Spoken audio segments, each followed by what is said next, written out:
hear us okay, David? Hello? Hello? Tom can hear. Tom can hear David. Huh? He's way in Northwood. Yeah. Talk louder for him. Mr. Engen, can you hear us? Yes, Excellent. We're just waiting for Cindy. okay.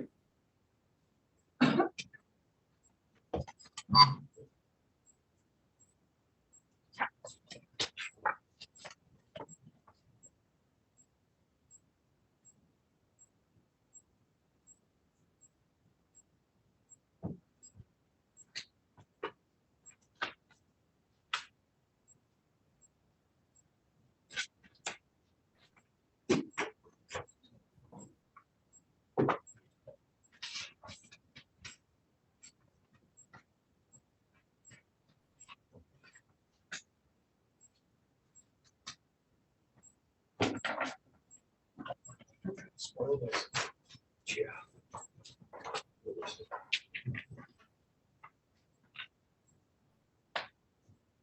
Guys, I golf with her, flying to Arizona today and tomorrow, play golf for a week. So they're all sending me. You're not going? No, I only go with my wife, not with those guys. But, you know, good time, there's a dozen of them, but anyway, they're all sending me a copy of the 10-day forecast in Phoenix, which is like 68 to 70. Can you hear us, Cindy? Can you hear us, Cindy? You're on mute, We Commissioner. can't hear Pease. you. Okay, can you hear me now? Yes. Good, wonderful. Okay, I will call the meeting to order. And the first order of business is to elect the chair and vice chair of this committee.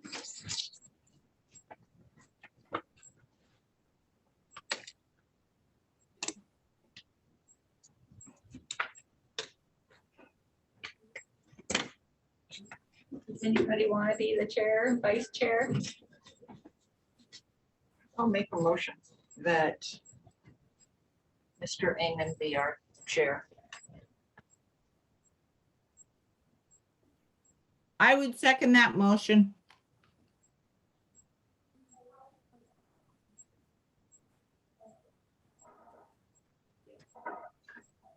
We have a motion and a second. All those in favor signify by saying aye. Aye. Aye. Opposed, same sign. Motion carried. We have a chair. Do we have a vice chair? I would make a motion that Diane be the vice chair.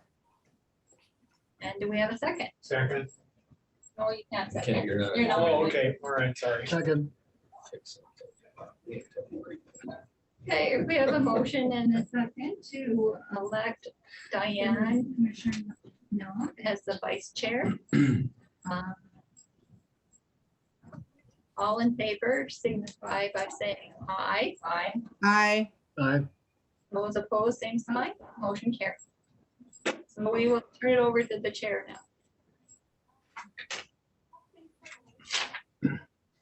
I think it would be appropriate for Diane to run the meeting since you're present with whoever might show up. Would that be okay? It's fine with me. It's fine with everybody else. Okay, our meeting today, the Public Safety and Infrastructure Committee meeting today, topic is courthouse front entrance security. And we have with us today Scott Johnson and Judge Hager, and is there someone else that wants to, is gonna, Hi, Josh Kerwald with GLD Architects. I'm sorry, Josh, last name? Kerwald, KERWALD, Thank you. And you are with, JLG Architects. so gentlemen, who wants to start?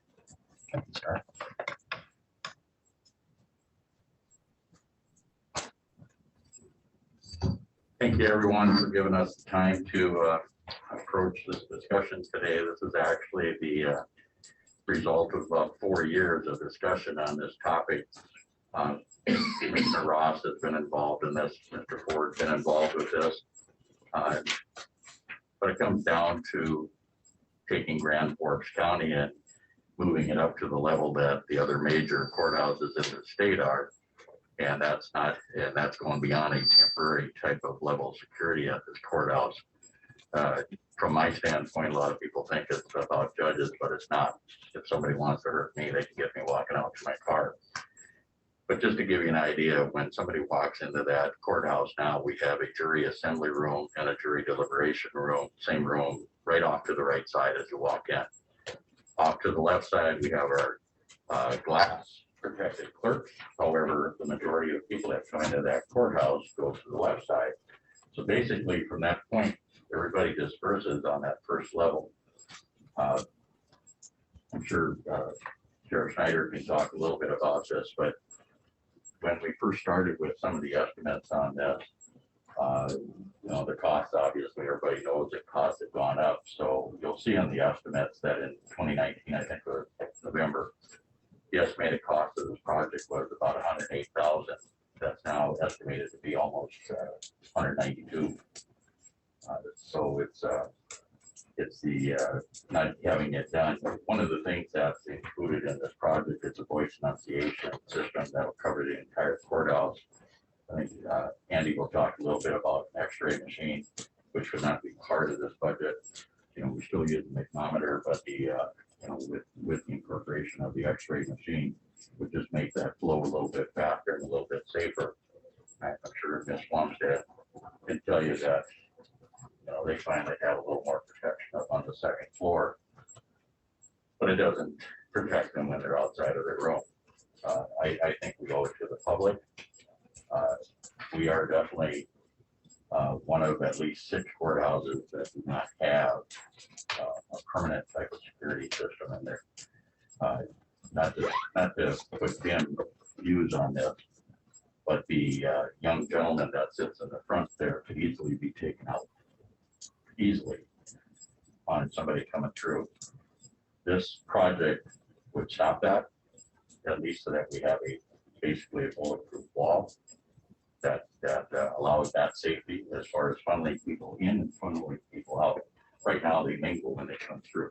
They go out the same place, they come in the same place. So the idea is we'll have two-way traffic on this.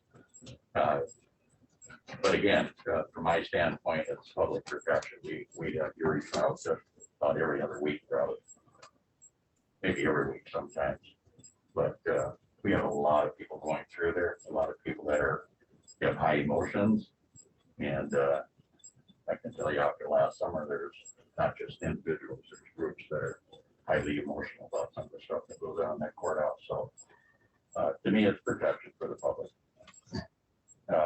I'm going to leave the technical stuff to our other gentlemen here today, and to Scott Peterson, or Johnson, excuse me, and to Andy. So with that, did anybody have any general questions from the judgeship side of this, the judicial side?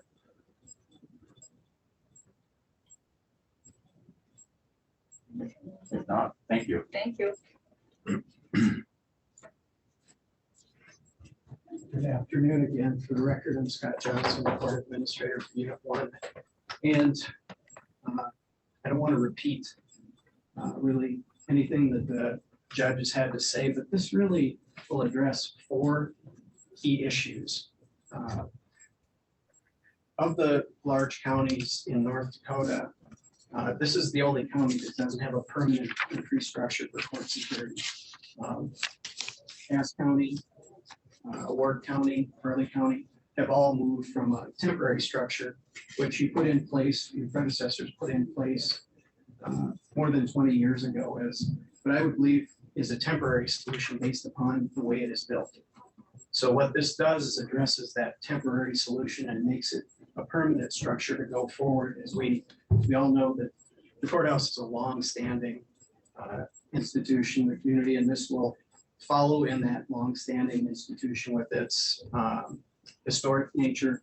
The structure, the build-out will match the interior structure of the courthouse. So the first thing is to move beyond a temporary solution to a permanent solution. And so what this does is adds more security for the 1 or 2 individuals that are there. That additional security provides separation As you can see in the design, what it does is it adds bullet resistant glass so they can see better with barriers. And what it does is the plan enhances the screening. So along with that screening, the traffic flow becomes more straightforward coming into the courthouse. So that straightforward traffic flow will go through. There shouldn't be confusion in traffic flow in and the traffic flow out. It adds a secure door to be able to go out of the, I'm not sure if feedback's coming right here. So it adds to the, as the judge alluded, there's confusion in our traffic flow coming in. So what this will do is set up a very straightforward plan. And the way things are set now, this adds, to, I'm sorry. No, don't be sorry. It's our system. Can you maybe just move, let's play with it a little bit. Move the microphone down and see if that makes a difference. All right. Can you still hear me? We might have to do some adjustments to Okay, get us through this. sounds good. So additionally, so beyond the traffic flow, it'll add, as the sheriff pointed out, we do need a voice enunciation system within the courthouse. This plan adds to that. And Josh will talk a bit more about that enunciation system. With that system, we learned during our last court security committee meeting that it will allow us to be able in the future to separate the emergency type management system that's in the courthouse. And I was hoping Bill would be here today because he really identified that at our last meeting as being a positive. When the juvenile detention center goes away in the future, that 24-hour aspect won't be there anymore. So we'll be on our own within the building to manage the systems. So that will all be done right at the court security station with this design. And so that added $55,000 to the cost, as you'll see and let Josh kind of work through those pieces. I can answer any questions after the technical presentation. I'm sure Sheriff Snyder could add anything as far as questions with staffing, but it really, overall, this project will add a working environment for the court security officers that are there. They will have data, they will have some more heat and a permanent work area. So any questions for me? I do have a question. Yes. I can send the chair. I don't have to ask. Clarify me what permanent versus temporary and what that means for the courthouse. I know you're saying that it's designed so it'll complement but of course, we've been very protective of the courthouse and so what would change there or what gets added, and has this gone through the historic preservation folks?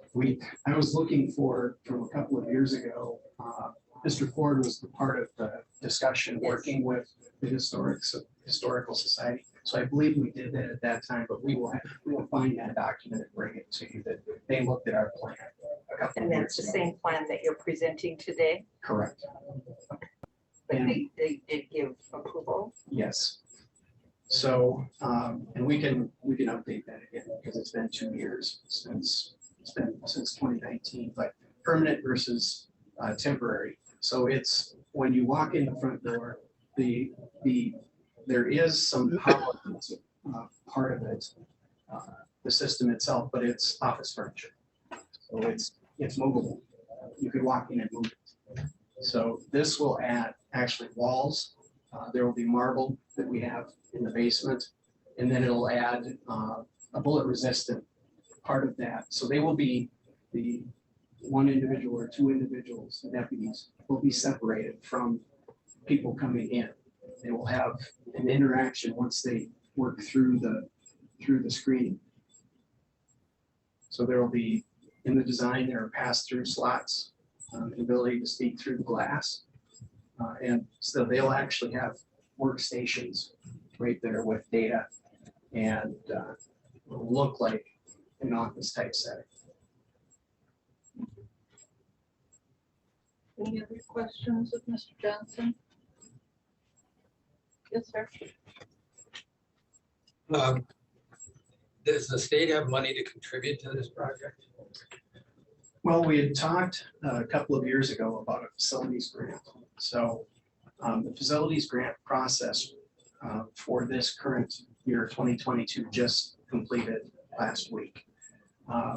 What they can report as a part of those funds, we used to have more funds coming into that grant or through the administrative portion of that grant. Priorities have shifted. So the primary use for those funds is indigent defense. Secondary use are facilities. The focus on restitution versus other areas we collect has changed that process. So the bottom line is we had some return of funds that were not used this last time by one county. Absent those funds returning, we had about $250,000 in there to cover more than $1 million in requests. So what I'm saying, Mr. Falk, is the numbers of dollars in that historic fund are going down. So the likelihood becomes less that we'd actually be successful with that. I'm not saying we shouldn't try that, but there are fewer dollars to use there.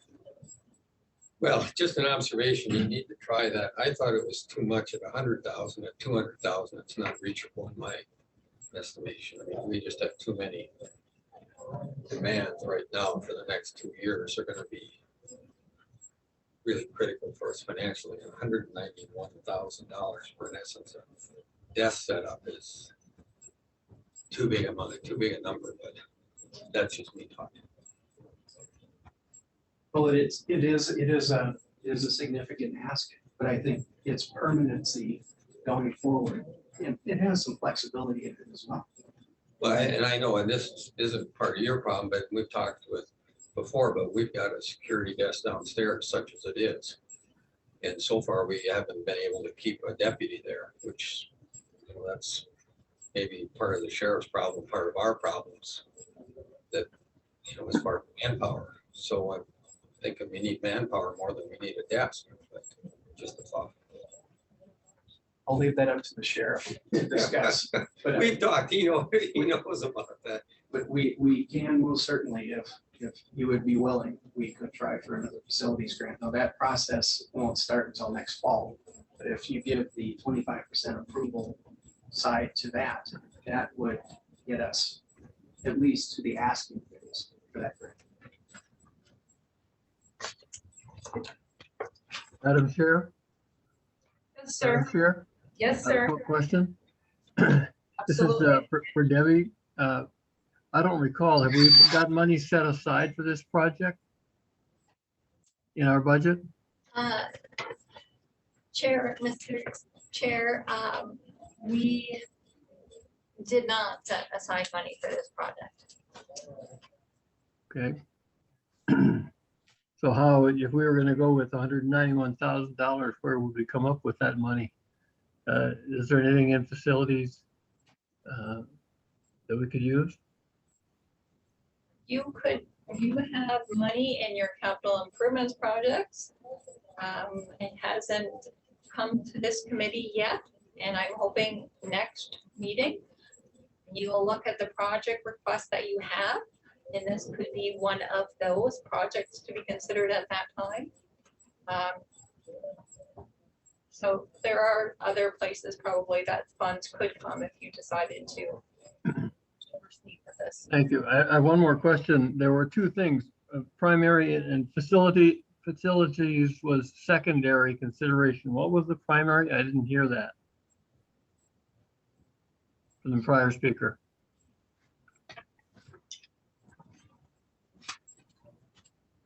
So chairing, and are you speaking of primary funding or? Yes, you said when we were looking for a grant, they have a primary focus and a secondary focus would be Sure. Facilities, I think. What was the primary that you said?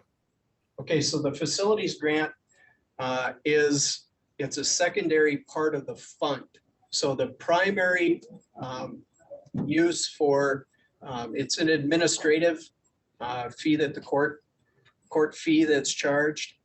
And so that the primary amount goes towards indigent defense. The secondary, much smaller piece goes to facilities. Okay, now I recall that, but I couldn't hear you. Thanks.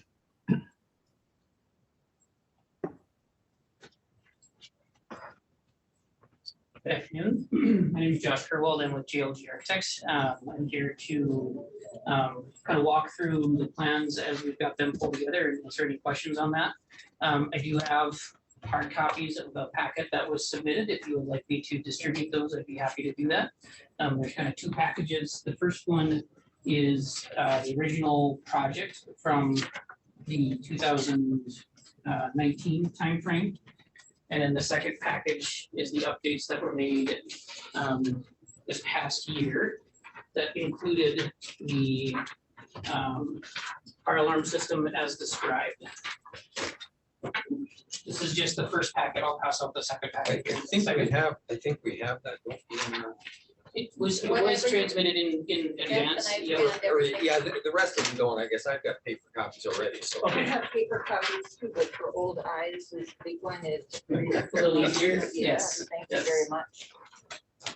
Here is the second one. The second one you should consider supplemental to the first one, please. They kind of go together.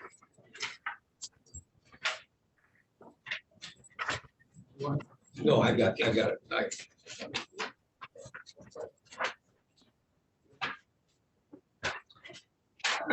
Okay, we'll start with the first packet.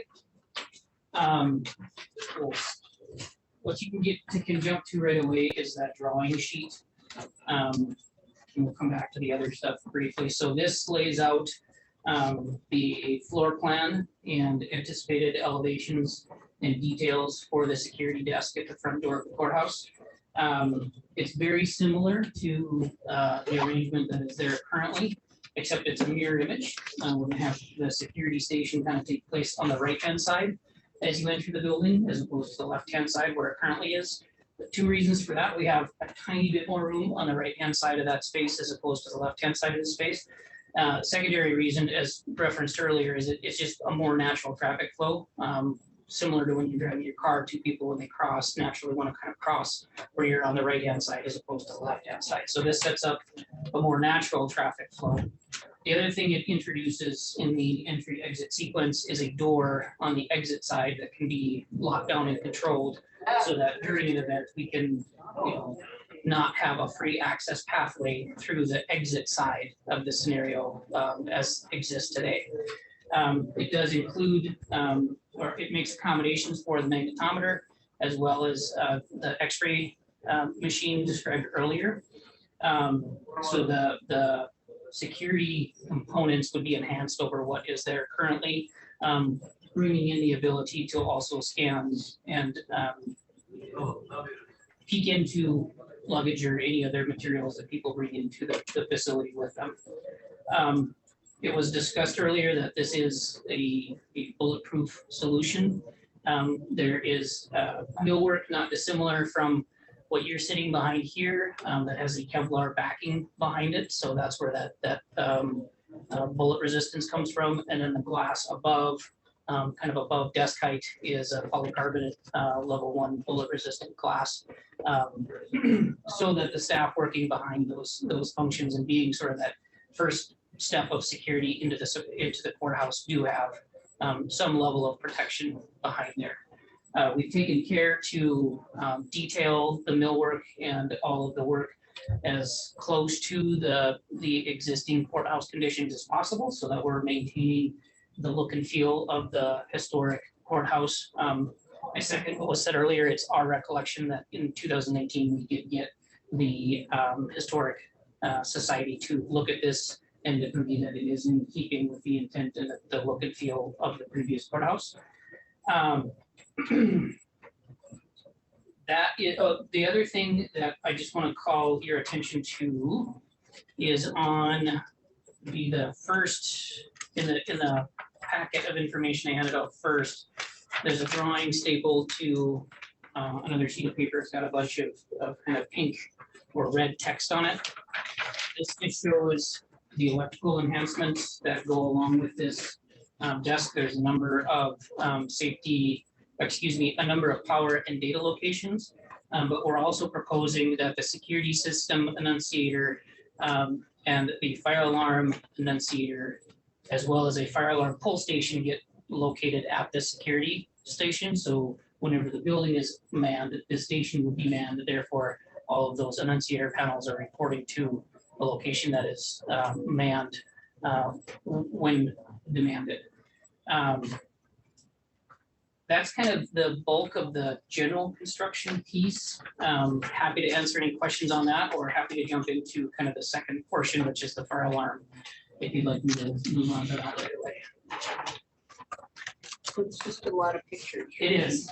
It And is. so this is the front entry. Yes, ma'am. And so they go here Correct. and this would be the enclosed deck. Correct. Yep. And then they come out here and how would they exit? So this is, I'll point here. So this is the inboard side. Okay. This would be a desk here. This is the X-ray machine. No, I apologize. This is the X-ray machine. This is a little counter. So people would come in through here, pick up their items from the X-ray machine, and then this is the main corridor that takes you kind of east and west. And so does this stick out further? How far? It sticks than what out we have now about, in the corridor there? it sticks out about 36 inches past the column. I don't recall specifically. It's probably about where that security station is now, maybe a little bit further Okay. into the corridor. And then where is it that they exit? This is the exit door right here. So you would come out on this side, in on this side, out on that side, and then there's a door here that can close during, if there's some kind of event up here, blocking off that as an entryway into the facility. And all of this over here is This is all behind the walls essentially. behind the wall? Yeah, this is a big, kind of, lack of a better term, void space within the building. It's just a lot of structure and other elements within here. So this outline is really kind of the octagonal space going this way. And then this is the next room over here. So this larger area is just kind of dead space, not usable within the building. Right. Okay. And then I guess I have another question, but maybe we'll listen to what you have to say here first. And my question is, and Sure. maybe are going to address this or can address it and not do it right now, but what's the difference between level 1 bullet resistant glass and level 3? So it has to do with the level of protection it provides. Level 1 would be kind of bottom of the scale. Level 2, 3, 4, and 5 climb the scale higher and higher. So they're resistant to more types of ammunition. I would have to double check. I don't recall specifically what each level is rated to resist against. And I can follow up with that. I just don't recall the rating system off the top of my head. But the recommendation is level 3. We had level 3 at one Higher. point, and we, in an addendum, which would be the second document of the first package that I Yeah. distributed it. This document here, Yeah. we changed it to level 1. It is level 1. It is level 1. So it's lesser? Correct. It's also, the higher you go up on that scale, the more expensive it also is. So this was Absolutely. a All I needed to budgetary clarify management why I piece. wanted to know what the Yeah. difference is, so Sure. thank you. Yep. Other questions? All right. So the second packet, going back to the first packet, this is our budget summary sheet. Everyone should have a copy of that as well. The total is at the very bottom of the page. We estimated this back in November of 2019 at about $108,000 as mentioned previously. Of that, about 82,000 is total construction costs. And then we put a roughly $25,000 lump sum in the budget for soft costs, which would include furniture and approval fees and design fees and things like that. That is kind of a swag, not knowing exactly what needed to be supplied within the project. So from a construction dollars perspective, back in 2019, we were saying this was about $83,000 addition to the courthouse. One more question. Yes, So in the second budget summary, correct.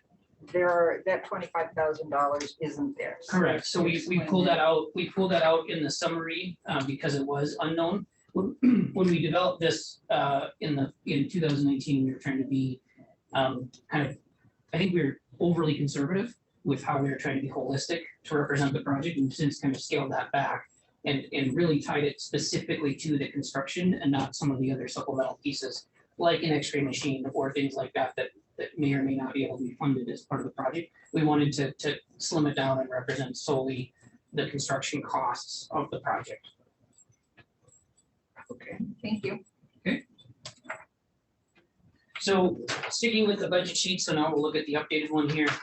You'll notice that across the board, we applied basically a 30% inflation from November of 2019 to October of 2021. You guys are all aware, but especially in the summer and late summer of October of 2021, our industry, the construction industry, has seen immense amounts of escalation. Things that we've never quite seen in our experience before, just with the rate that escalation was happening. And that escalation continues through today. There are a number of products on the market, especially anything plastics or metals based, that continue to experience rapid escalation. And so it is a very challenging time to try to nail down these costs, but we feel we have them fairly well represented. And of course, a bid opportunity would give us better opportunity, better vision into exactly what those costs are. We do feel like we're fairly well represented in our accuracy here. The pieces that were added to this, you'll see that there is about about $20,000 of escalation that gets included in the delta from the 2019 number to the 2021 number. The other $67,000 in the overall delta comes from the inclusion of the upgrades to the fire alarm system. So it's including a full voice emergency communication system within the courthouse. So if there is a fire or there is some other event happening, there's a way to get to mass communicate to all the occupants within the courthouse as part of a security upgrade. The second piece that it brings in, as mentioned previously, is currently the fire alarm for the courthouse reports over to the juvenile detention center. That's where the main annunciator panel is, knowing that space doesn't have the lifespan that is anticipated for the courthouse. It seems prudent to, when we're making an upgrade to the system, to also relocate that main annunciator panel to a staffed location within the courthouse so that we have that security properly sort of pathed out in terms of response. So that's about $55,000 to upgrade the existing fire alarm system to the voice enunciation system. And then along with that, we've included about a $12,000 allowance to accommodate patching and miscellaneous repairs that will come with routing a new system to an existing building, especially one sort of as aesthetically sensitive as a historic courthouse.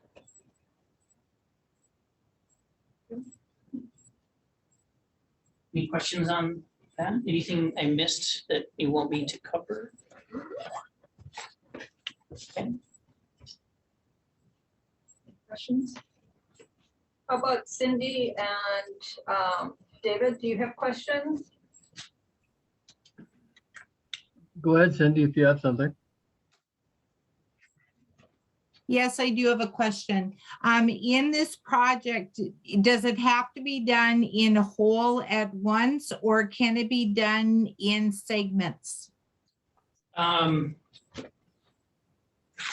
It can be done in segments. The security portion of it probably needs to all be done at one time. There are ways we could maybe baby step our way into a complete project on the security side. But until that security project is complete, it won't represent the level of protection that we're trying to achieve at that front door. So we could potentially look at ways to do, smaller pieces at a time. Another option would be to separate out the voice communication system upgrades into a separate project and kind of break those apart into two separate projects. But they both have, it would be more convenient, obviously, or more cost effective to do them both at the same time. One thing we always say is that costs never get less expensive. They're always going to get more expensive. And so the more you defer items down the road, the more you're just going to pay for them down the road. But understanding that funding is always a challenge. One way that could be looked at is you could potentially look at breaking apart the voice communication piece from the general construction piece or the security piece and treat them as kind of two separate projects as opposed to one combined project. Is that entire combined project at 198,000, or is that just the construction and security component? That would be the construction security component. The permit fees, things like that wouldn't be terribly expensive on this. The piece I think that is the big question mark would be the purchase of an X-ray machine, whether or not that is deemed to be required in order to really complete the project. There's certainly ways that a footprint could be left out for a machine to be installed in the future, or a number of ways that could be addressed. So that would be the one piece I would say that isn't covered from a budgetary perspective within the budget that we pull together, because that is something that would be direct purchased by the owner and could come at a later time if deemed necessary. Okay, thank you very much. You're welcome. Madam Chair, I have a question. The X-ray machine you're talking about, what's a ballpark figure if we're going to put that into this project sooner than down the line? Mr. Schneider. So Sheriff Snyder just handed me a quote from Protective Technologies International from December of last year, and it quotes that piece of equipment at about $25,000. Okay. I have a question again from Ms. Nelson. Is this something that should be put on the capital improvements list when we discuss that in the upcoming meetings? And I believe that would be appropriate to add it to the list and consider it at the next meeting. And how would we be able to determine how much it would cost to do it in the two segments that you just talked about in response to Commissioner Peach's question? Can you give us a percentage of the 191,000 if you were to do it in two segments, maybe in two budget years? Yeah, I can do my best, but it wouldn't be anything that would have a great amount of certainty behind it. Right now, for the voice communication system and the patching work that would be necessary with that, we've got that slated at about $67,000 within our budget. So I'm not very good at math without a calculator, but I'm going to try. So if we take the 191 and take out about 67,000, we'd be at about 125,000-ish for the security component, and then about 67 to 70,000 for the communication system component. The caveat I'll put on that is that escalation continues to be a very big wild card for us. Historically, we could count on 3 to 4% escalation on an annual basis and feel pretty good that we would have that fairly well covered. We've seen recently in some segments of the market 8 to 10% escalation monthly. So it really is just, it's a wild card for us to really be able to predict what's going to come in the future. And I'm hesitant to give too certain of answers because the market is just so wild right now. Yeah, I understand that, yeah. Just trying to get a ballpark idea. I would say a safe estimate, if you wanted to look at pushing something into the next calendar year, with what we're seeing in the market right now, I would suggest a safe estimate is probably somewhere 10 to 12% annually across the entire project for escalation, just because the market is still very, very intense right now. We're hoping it'll settle down here in quarter 2 or 3 of this year, but there's just so many things that are impacting it. It's really hard to say. Right. Madam Chair? Yes, ma'am. So when you're talking about the entire budget, the 198,000 is the security and the voice component, and then the 24,000 is the X-ray machine, correct?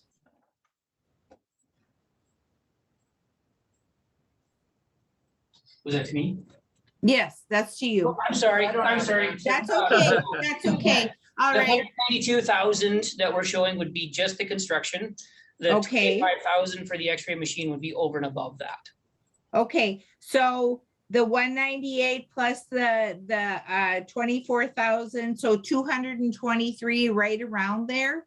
Would that be total project, or are we still, am I missing a piece? No, you're in the ballpark there. I think it's Okay, closer to 192 plus the Okay. 25, so it's probably 218 to 220, somewhere in there. okay. So Madam Chair, could we just put 218 onto that capital budget for now with a question mark behind it?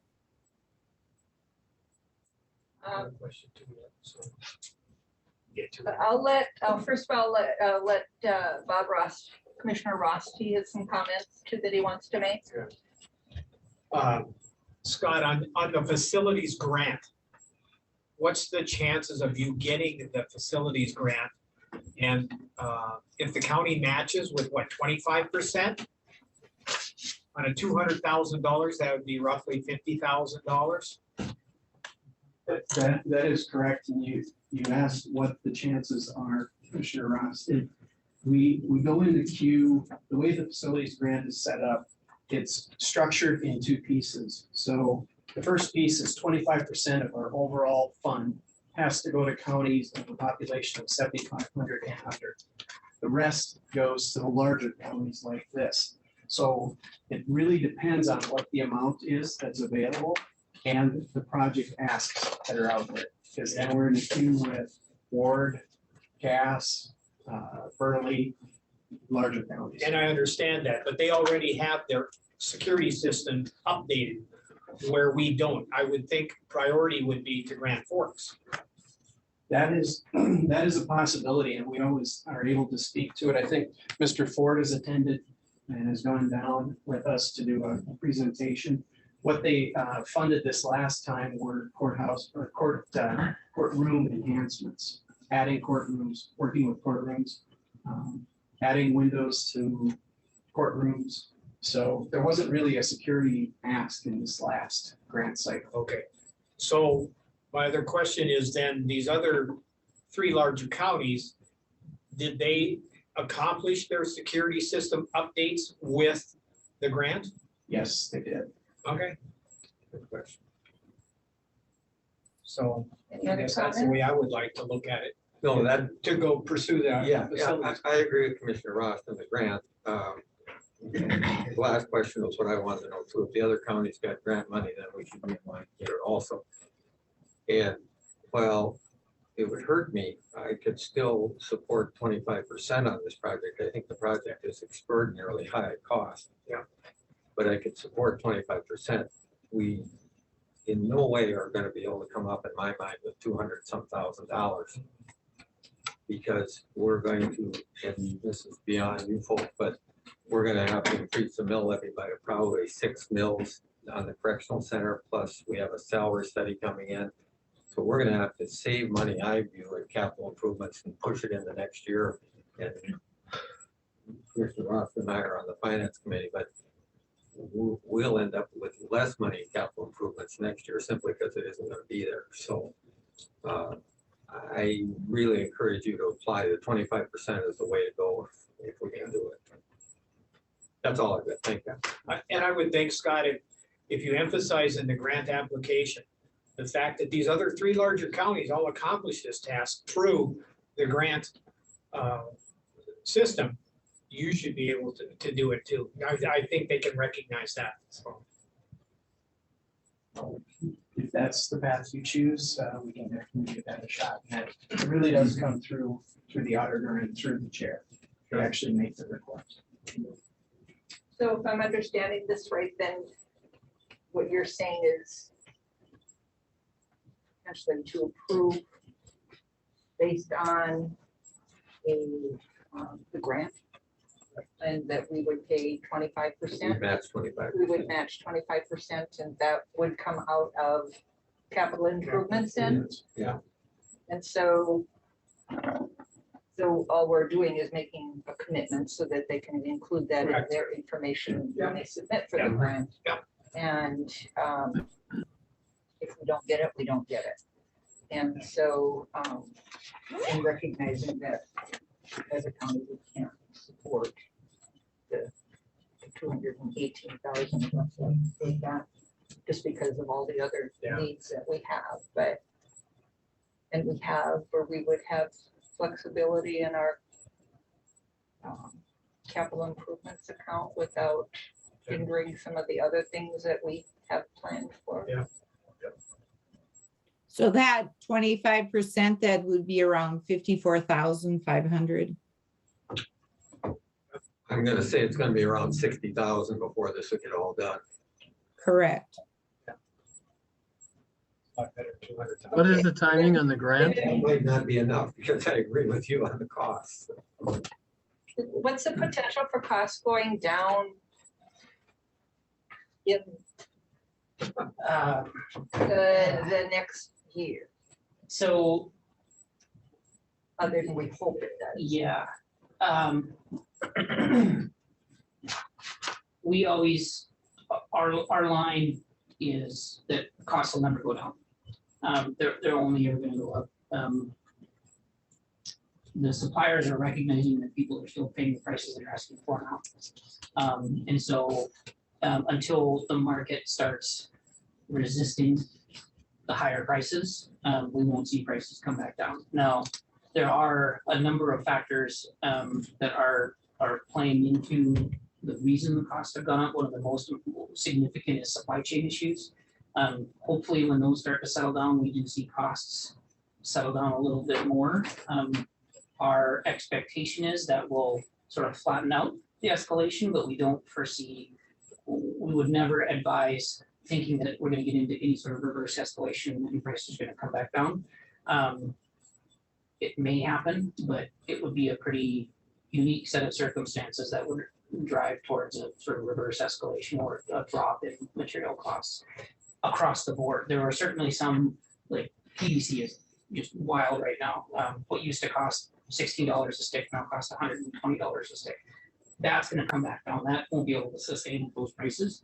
But overall, when you look at everything that goes into construction, we don't think we're gonna see a reverse escalation. We're hoping to see where it just kind of flattens out a little bit and gets back to the normal 3 to 4% trend that we're used to historically. Well, when you hear about all the people that aren't doing construction because the costs, to me, that would have to drive some of them down. Yeah, the flip side of that is, this is a little bit more of a wider conversation than this project, but there was a lot of demand that was not met during the most intense periods of the pandemic. And we're seeing the influx of pressure on the market right now as a result of projects that were paused or not started because of the pandemic scenario. So right now we're in kind of a perfect storm of a lot of pressure on the market, along with supply chain issues leading to those really steep escalation pieces.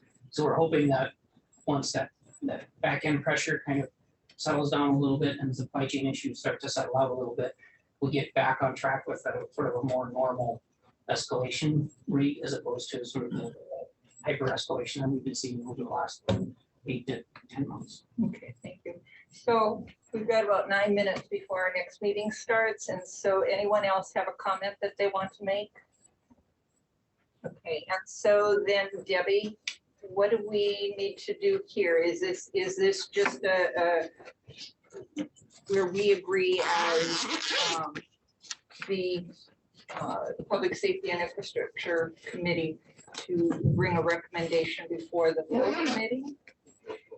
Or do we just make a recommendation that, can we, as a three-party group, make a recommendation that they move forward with the grant process, recognizing that we would pay the 25% cost that would come out of capital improvement? And if the grant is approved, and leave it at that? Madam Chair, members of the committee, I believe you should make a recommendation to this, from this committee to the full board, what you would recommend. And then I think it is the county that actually applies for the grant, not the courts. And so I would ask that maybe Mr. Ford, and he's done that in the past, would do that at the end of this year. We will hear in December 2022, and it would be in 2023. That we would use for the capital improvements for our share. So committee members, are you all in agreement with that? Yes, Mr. Raymond? yes, Okay. Commissioner Peach? Okay, and Commissioner Ross? Oh, yeah. Okay, so we don't have to do a motion on that, and we will bring that forward then to the full commission this afternoon, and so you know where we are and how to move forward and see what comes from it. Thank you. All right, thank you everyone for your time and efforts. Thank you. Appreciate it. Thank you. The explaining all the quick question, Mr. Ford. Before we have to log in on a separate Zoom for the commission meeting, right? You're muted. I can't tell what you're saying. I believe so, Michael David. sent- Yeah, I have a second That's link. correct. Michael sent 2 emails, 2 different Yeah. ones. So this Yeah. Log it. Yes, our meeting is adjourned. I'm sorry. Thank you. Thank you.